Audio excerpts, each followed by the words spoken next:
How you guys doing today? It's Anthony Ganji. Welcome to another episode of Tear Talk. TMZ did post up a video noting the update on the Celeste Rivas Hernandez death case. So I just want to break it down, see if there's anything here. I haven't seen this video. I do like the fact that they're not using Harvey Levin. I like the fact that they're using this guy. So, I mean, I think TMZ is a concern, but I think it's really the one gentleman, Harvey Levin. So at least here we have someone who's not Harvey Levin. Let's just say that. So hopefully we get something more objective. But let's just see what has to be said here, because I didn't get a chance to watch this video. Hey, everybody. We just broke a big story, a huge story, really, on the website in the David investigation, in the investigation into Celeste Rivas' death. I know everyone has been waiting to hear something about this. It has been 2 months since Celeste's decomposing body was found in David's Tesla. And now we know, if you for 1 second thought that the police had forgotten about this and this case was not going to be solved, we now know that the police have been working diligently on this case. And here's what we have found. Ain't that crazy? Because the narrative that they've been pushing out was she's going to be forgotten. And they were trying during that moment of ambiguity, try to push that, overdose. They try to minimize, they try to blame, they try to do whatever they can to get the attention off of D4vd, in my opinion, and put it either on Celeste Rivas Hernandez or on the family. And now to come out here and say, yeah, it looks like LAPD was working diligently. Well, that wasn't the narrative that was being pushed. That was the narrative that some of us had to fight to keep in play. TMZ kept on changing the narrative. Now you want to post that, oh, they were working diligently. That wasn't being said, especially if you look at the video from him yesterday. It's like you're putting two videos that are totally in conflict with each other. But good things happen when you're patient. I think justice is coming, but it's just crazy how video yesterday, what's going on? It's taking too long. And then this video about them, LAPD is being vigilant or working diligently. How much it shifts. Something happened. I think something happened behind the scenes. And I wonder if they really just found out this information today, or they've been sitting on it, because after maybe Harvey's video, maybe they said, hey, we better clean something up here. So Harvey, sit back. We'll take care of it, but we can't remove that video now because it's spread too far. So let's go ahead and see if we can clean things up. I think this is a cleanup. I think this is information that maybe they could have been sitting on for a little bit. I don't know. Maybe I'm wrong with that, but I think this is a cleanup because it comes right after what Harvey Levin released yesterday. Found out from our law enforcement sources. David is viewed as a suspect in this case. That may seem obvious, but remember, they have not publicly said anything like that. They have not even said publicly that he is a person of interest. We've spoken to several well-placed sources in law enforcement, and they say that in the investigation, they are viewing him as a suspect. Another thing is So the well-placed, I think that's a lot better than just speaking to someone in law enforcement. I think if you look at the article, they said people that had direct knowledge of the case. So if you put that in context here, then you have the well-placed. So I'm assuming when he says well-placed, he's saying people directly involved in the investigation. I would like to have heard him say that here. I mean, it's said in the article, but I would like to have that said here because that would add credibility. It's amazing how he's choosing the word well-placed. I don't know what well-placed means, but I'm going to filter from the context of the article and state I'm assuming well-placed is people with direct knowledge of this investigation. So we always have to be wary of what's being tossed our way. Because if he continues with the narrative that the article put out that says that these are people with direct knowledge of the investigation, then that adds some strength to D4vd being that suspect, because it comes from people who are directly involved in the investigation. But here, it's about being well-placed. I don't know what well-placed means, but thank God we read the article before this, and I did a video on that. We're viewing this as a homicide. We told you more than a month ago that the key thing here is police were waiting to get the medical examiner report back, and they wanted to find out the manner and cause of death.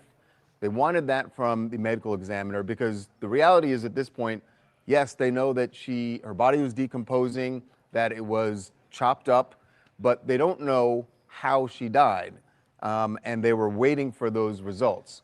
We are told they still do not have toxicology results from the medical examiner's office. However, what investigators do know so far is leading them to treat this as a homicide. They're still waiting for the medical examiner report to back that up, but they are viewing David as a suspect and viewing this as a homicide. Now, even though he said last month, we said this, you know what? Go by the video from yesterday.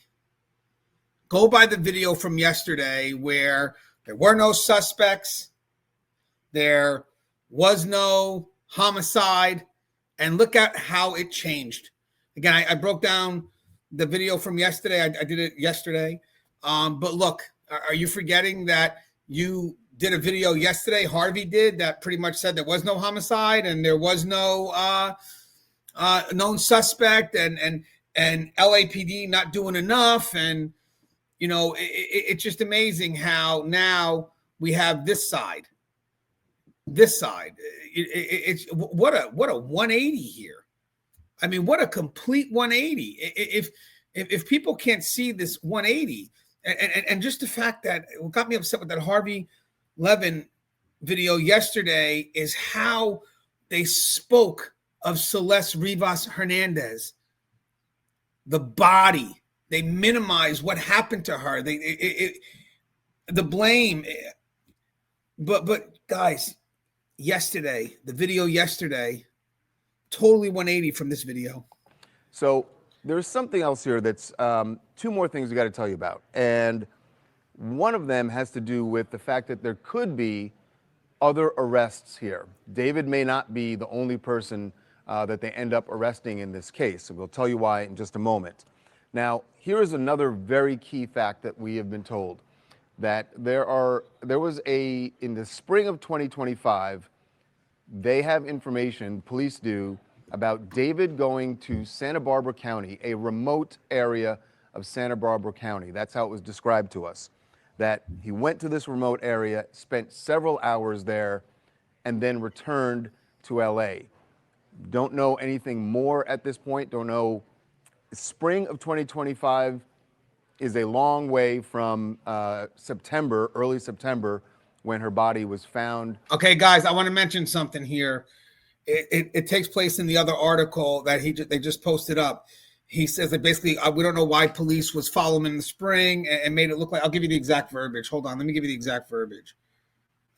They tell you about the Santa Barbara, and one source claims the police investigation revealed that around the spring of 2025, D4vd took a trip in the middle of the night to a remote area of Santa Barbara County and remained there for several hours. We have not double-sourced that information. That's random because they haven't done that in any other article. And also unclear why a spring trip would be on LAPD's radar. It's unclear why a spring trip would be on LAPD's radar. I think that LAPD may have been already looking at this, maybe, because it was really out on the internet, it looked like, about him being with a minor. So I think that maybe they were just trying to figure this out. So there could be plenty of reasons why they were following him. I mean, a lot of this stuff happened in that time frame of the at least 2024, right? Around February of 2024. So maybe they were checking. You know, all this time when people said that police weren't doing nothing, the family wasn't, maybe they were checking. And that could explain a lot as to why they were following him in the spring. And also, let's not get confused here, guys. He tries to say from the time gap of the spring to when they discovered her body. More at this point, don't know. Spring of 2025 is a long way from September, early September, when her body was found in the Tesla. Don't let that cause doubt, because when her body was found could have been months before when the body was placed. So don't let that get confusing. Spring may be far from the summer, but it's a little bit closer to when the body could have been placed in that frunk. So let's not get confused there, because I'm surprised he talks about when the body was discovered. That's a bit misleading. Should be when the body was placed. That's very misleading there. That's a bit misleading. I apologize, but I think that's misleading. So we don't know yet what exactly that direct connection is, if there's a direct connection to the case, but they have this information about him going to that remote area, and they are trying to find out more about that. So what I'd said about other arrests. So again, they don't have the manner of death yet. They don't have the cause of death. What we're told, though, is the manner in which the body was dismembered leads police to believe that whoever did that to Celeste had help, that it was dismembered still has not been confirmed by law enforcement. And he didn't say that was confirmed by law enforcement. So that's still something that we need to know more of, but that hasn't been confirmed. not something that whoever the person is who did it could have done by themselves, and likely, we're told, did have help. Now, we are not being told that there are any other people they are viewing as a suspect. We're not told that there are other persons of interest, just that what they've seen with the body and how it was dismembered, it likely, they feel, was not done by one person. So right now, again, just to recap, David viewed as a suspect by investigators on this case. They view this as a homicide, still waiting for the ME's report to back up the fact that her cause of death is a homicide. Well, remember, the ME could still be talking directly to the investigators, so we may not have an official report, but that doesn't mean that she hasn't spoken to them on the side, or he hasn't spoken to them on the side, whoever the medical examiner is. So that conversation between the medical examiner and the investigator could have already happened, but maybe she's just kind of doing her paperwork, because I know when police are trying to get those answers on the autopsy, they be making phone calls, and some may wait for the report, but sometimes medical examiners say, listen, I'll tell you what we got so far, it'll be in my report. So it's just not, the report's not out yet. So all because we haven't seen it doesn't mean that the investigators don't know what the report's going to say when it comes out. And this mysterious Santa Barbara trip in the spring of 2025, I think that is going to be interesting if police can find out more. And then the final question is, who else was involved in dismembering Celeste's body? Don't have an arrest yet, but this is a good sign for people waiting to see if there is going to be justice for Celeste. You know, a lot of times when these cases drag out, people start to think the police aren't doing any work. We saw this with Brian Koberger in Idaho, and then it turned out the police had been diligently covering all their bases here. And I blame media. But on this channel, we said be patient, and all the supporters in this community were like, be patient. And I'm sorry, there are guys that were following SF Investigates. Be patient. You're stepping on work that was being done. So I know there's people here that are fans of SF Investigates, but they should have let LAPD do their job. They've been working on it. It goes to show you they've been working on it. They've been working on it diligently to bring us, hopefully push us closer towards justice for Celeste. So I know that there's, as I said, there's fans of SF, but he was also taking advantage of these moments of ambiguity. He was, and then he did not say LAPD is doing their job. He's like, oh, I don't know, I give them this and they're not taking it. No, they're doing it. But this channel, we stuck behind the people that were doing their job, and the people in this community stuck behind that as well. We gave faith to the lead authority, and it looks like something is coming our way. This is really good. This is really good. This is justice. This is the justice we've been waiting for, and hopefully the faith that we have in LAPD will turn out to be to justice. Try and get bring someone to justice. Maybe that is going to happen for Celeste Rivas and her family after all. Of course, if you haven't already, subscribe. Now we don't need to hear that. Guys, narrative switching. But either way, leave that aside. We may be getting justice. And we're getting it because we were patient. We were patient. As always, guys, the show is Tier Talk. Stay safe.